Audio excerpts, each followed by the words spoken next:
After the soaring ideals and tremendous sacrifices of the Civil War, the post-Civil War era was generally one of disillusionment. Politicians from the White House to the courthouse were often surrounded by corruption and scandal, while the actual problems afflicted industrializing America festered beneath the surface.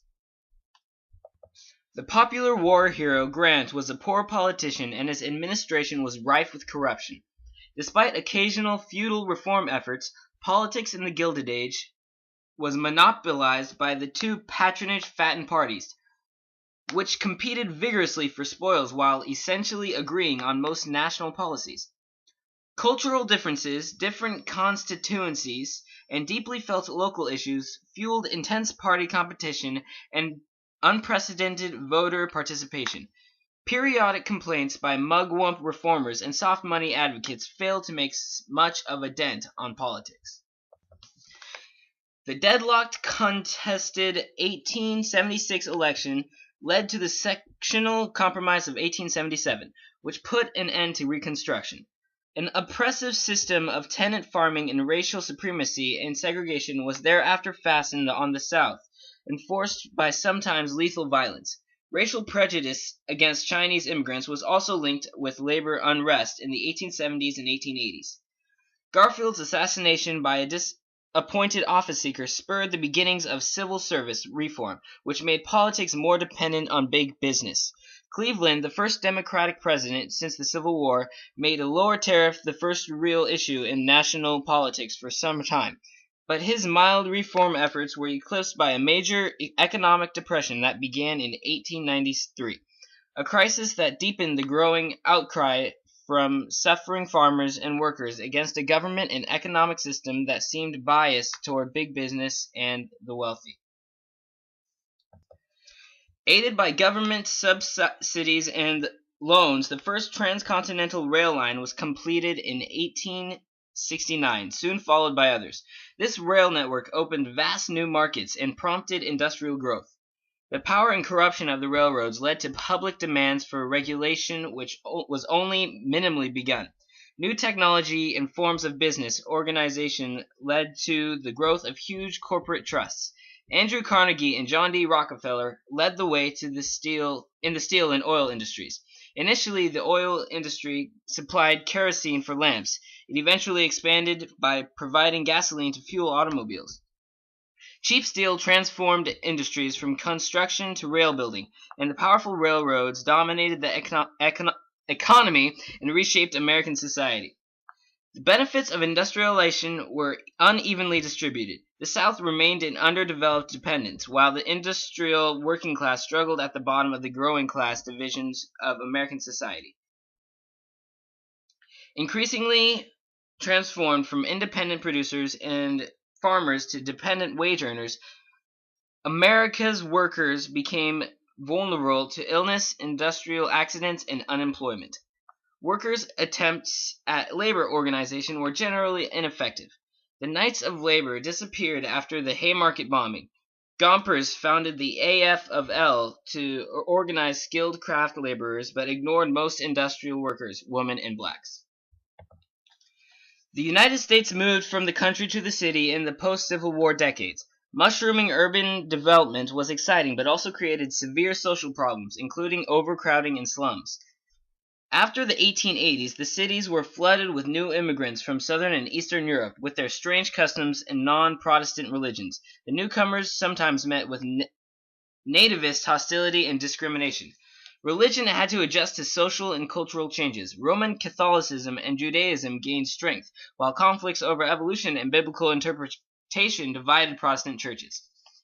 American education expanded rapidly, especially at the secondary and graduate levels. Blacks and immigrants tried, with limited success, to use education as a path to upward mobility. Significant conflicts over moral values, especially relating to sexuality and the role of women, began to appear. The new urban environment provided expanded opportunities for women, but also created difficulties for the family. Families grew more isolated from society, the divorce rate rose, and average family size shrank.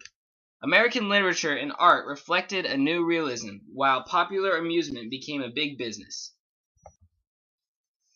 At the close of the Civil War, the Great Plains and Mountain West were still occupied by Indians who hunted buffalo on horseback and fiercely resisted white encroachment on their land and way of life.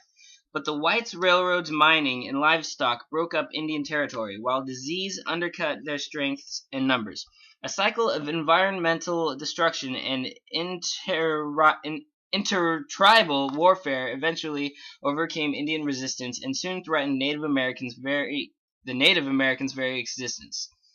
The federal government combined a misconceived treaty program with intermittent warfare to force the Indians into largely barren reservations. Attempting to coerce Indians into adopting white ways, the government passed the Dawes Act, which eliminated tribal ownership of the land, while often insensitive humanitarians created a network of Indian boarding schools that further assaulted traditional culture. The mining and cattle frontiers created colorful chapters in Western history. Farmers carried out the final phase of settlement, lured by free homesteads, railroads, and irrigation. The census declared the end of the frontier in 1890, concluding a formative phase of American history.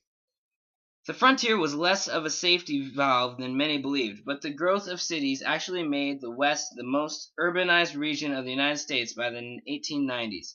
Beginning in the 1870s, farmers began pushing into treeless prairies beyond the 100th meridian, using techniques of dry farming that gradually contributed to soil loss. Irrigation projects, later financed by the federal government, allowed specialized farming in many areas of the arid West, including California.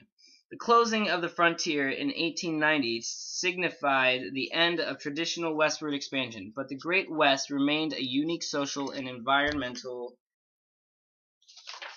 region. As the farmers opened vast new lands, agriculture was becoming a mechanized business dependent on specialized production and international markets. Once declined prices and other woes doomed the farmers to permanent debt and dependency, they began to protest their lot, first through the Grange and then through the Farmers' Alliances, the prelude of the People's Party. The major depression of the 1890s accelerated farmer and labor strikes and unrest, leading to a growing sense of class conflict. In 1896, pro-Silverite William Jennings Bryan captured the Democratic Party's nomination and led a fervent campaign against the gold-bug Republicans and their candidate William McKinley.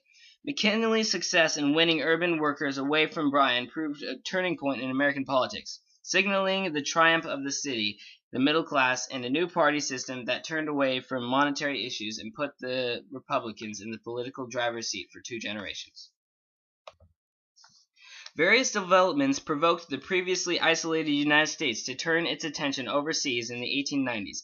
Among the stimuli for the new imperialism were the desire for new economic markets and sensationalistic appeals of the yellow press, missionary fervor, Darwinist ideology, great power rivalry, and naval competition.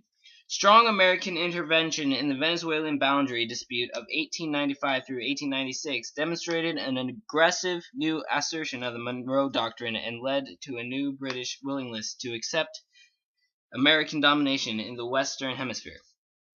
Longtime American involvement in Hawaii climaxed in 1893 in a revolution against native rule by white American planters. President Cleveland temporarily refused to annex the islands, but the question of incorporating Hawaii into the United States triggered the first full-fledged imperialistic debate in American history. The splendid little Spanish-American War began in 1898 over American outrage about Spanish oppression of Cuba. American support for the Cuban rebellion had been wiped up into intense popular fervor by the yellow press. After the mysterious Maine explosion in February 1898, this public passion pushed a reluctant President McKinley into war, even though Spain was ready to concede on the major issues. An astounding first development of the war was Admiral Dewey's naval victory in May 1898 in the rich Spanish islands of the Philippines in East Asia. Then in August, American troops, assisted by Filipino rebels, captured the Philippine city of Manila in other dramatic victory. Despite mass confusion, American forces also easily and quickly overwhelmed the Spanish in Cuba and Puerto Rico.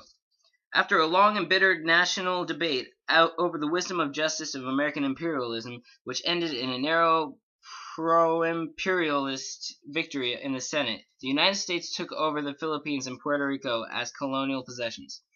Regardless of serious doubts about imperialism, the United States has strongly asserted itself as a proud new international power.